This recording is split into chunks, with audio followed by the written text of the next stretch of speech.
इसमें यारा ड्रामे की अगली किस्त तो काफ़ी इंटरेस्टिंग होने वाली है। एक तरफ तो 5 लाख का मसला बना रहा इस पूरी किस्त में।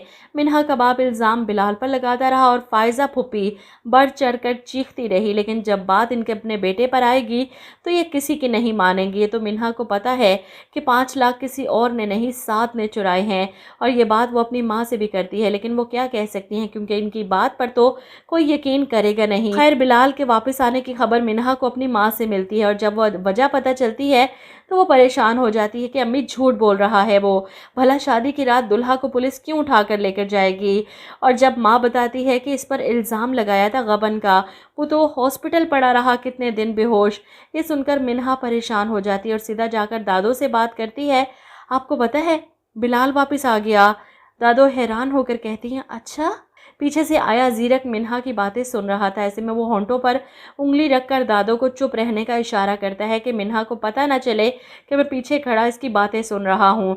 मिन्हा दादो से कहती है, आपको भी शौक लगा ना ये सुनकर? पता है अम्मी बता रही थी कि इसे सैलून से निकलते ही पुलिस वाले उठा कर ले गए थे, उसे मारा पीटा, वो बेहोश पड़ा रहा हॉस्पिटल में। ये सुनकर दादो परेशान हो जाती है। तुम्हें क्या लगता है ये सब सच होगा? जिस पर मिन्हा कहती है, पता नहीं दादो, कुछ कह नहीं सकती। वहीं दूसरी तरफ दादो पहुंच जाती हैं जीरक के पास इसे परखने के लिए। मुझे पूरा यकीन है हमारा जीरक ऐसा कर ही नहीं सकता। एक लड़की की शादी वाले दिन उसके होने वाले दुल्हा पर जुल्म करके। बोलो ये झूठ है ना? जीरक के पास नजरें चुराने के अलावा और दूसरा कोई जवाब नहीं। अपने पोते की आंखों में आंखें डालकर वो इसके चेहरे पर मौजूद शर्मिंदगी और दिल में छुपे झूठ को पहचान जाती हैं। इधर आप देखेंगे कि बिलाल जो हर सूरत मिन्हा से बात करना चाहता है, इसकी नाराज़गी को दूर करना चाहता है, इसे बताना चाहता है कि मैं घर से भागा नहीं था। वो इसके ऑफिस पहुंच जाता है इसे मिलने के लिए, क्योंकि फुप्पो से पता चला था कि वो ऑफिस जाने लगी है। इसे यकीन था कि मिन्हा इसे ज़रूर मिलेगी, इसकी बात सुनेगी, इस पर यकीन करेगी, लेकिन ऑफिस वाले इसे मिन्हा से मिलने की इजाज़त नहीं देते क्योंकि जीरक ने इन सबको सख्ती से मना कर रखा था ये शख्स दोबारा ऑफिस में नज़र ना आए।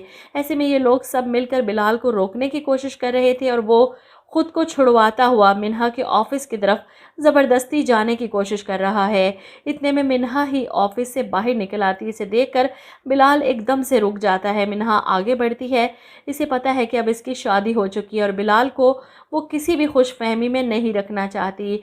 इसीलिए जब जीरक बिलाल के आने का सुनता है तो फ़ौरन मिन्हा की तरफ भागता है, कहीं इन दोनों के बीच सुलह सफाई ना हो जाए, सब सामने ना आ जाए। जीरक को देखकर मिन्हा बिलाल के सामने इसका हाथ पकड़ती है, ये दिखाने के लिए कि मैं अपनी शादीशुदा ज़िंदगी में अपने शोहर के साथ बहुत खुश हूँ। बिलाल को यकीन नहीं आ रहा मिन्हा किस तरह इसके सामने जीरक का हाथ पकड़कर वहाँ से चली गई। वो बस इसे जाता देखता रहा, बेबसी की तस्वीर बना खड़ा रहा, और ये देखने के बाद अब शायद इसे अपनी माँ की बातों पर यकीन आ जाए कि मिन्हा ने इससे बेवफाई की है।